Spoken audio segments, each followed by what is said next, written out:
Assalamualaikum warahmatullahi wabarakatuh. Perkenalkan, nama saya Nikisha Skahakira kelas 4 Hamid. Hari ini saya akan presentasi subtema 1 pembelajaran 1. Ayo membaca.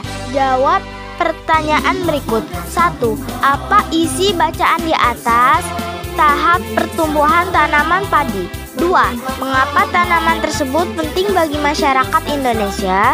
Sebagian besar masyarakat Indonesia mengonsumsi nasi, sebagian makanan pokok. 3.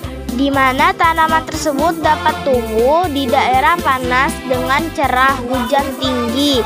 4. Berapa lama proses tanaman tersebut tumbuh? 110 hari hingga 130 hari. 5. Apa yang dimaksud dengan gabah? Gabah adalah bulir padi yang terbungkus dalam sekam kulit padi. Tulislah pertanyaan sebanyak-banyaknya tentang tanaman tersebut. Pertanyaanmu harus dapat menjawab rasa ingin tahumu.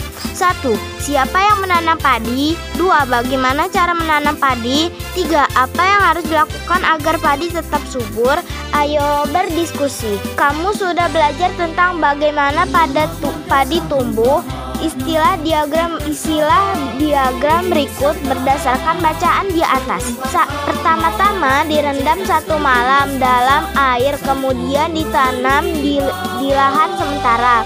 Biji padi akan tumbuh bakal akar dan tunas menonjol keluar, lalu batangnya memanjang. Tanam padi berbunga hingga gabah matang, berkembang penuh, keras, dan berwarna kuning. Ayo mengamati. Amati gambar berikut. Tulis sedikit 5 pertanyaan tentang gambar. 1. Apa saja pekerjaan yang ada di pantai? 2. Mengapa penduduk daerah pantai banyak menjadi nelayan? 3. Mengapa di daerah pegunungan banyak dilakukan penduduk pegunungan? 4. Apa saja pekerjaan yang banyak dilakukan penduduk di pegunungan? 5. Mengapa di dataran rendah banyak terdapat lahan pesawahan? Diskusikan pertanyaan dan hasil pengamatan dengan temanmu. Tulis perbedaan yang kamu temukan dari ketiga tempat tersebut.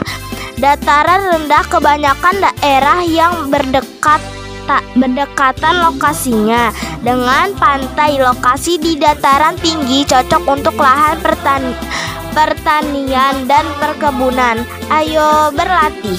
Lokasi: pantai, dataran tinggi, dataran rendah. Ciri-ciri: pantai berbatasan langsung dengan laut. Dataran tinggi, ketinggian 500 mdpl. Dataran rendah, ketinggiannya -200 mdpl. Sumber daya alam: pantai, ikan, rumput laut, dan kerang. Dataran tinggi, tanaman sayuran dan buah-buahan. Dataran rendah, hewan ternak, sayuran, dan buah-buahan. Manfaat: untuk objek wisata, tempat peristirahatan, objek wisata, dan perkebunan. Dataran rendah, pertanian, perkebunan, peternakan, dan industri. Mata pencaharian penduduk: pantai, nelayan, dan petani tambak. Dataran tinggi, petani dan pekebun. Dataran rendah, petani, karyawan, dan buruh. Sekian presentasi dari saya. Wassalamualaikum warahmatullahi wabarakatuh. Terima kasih.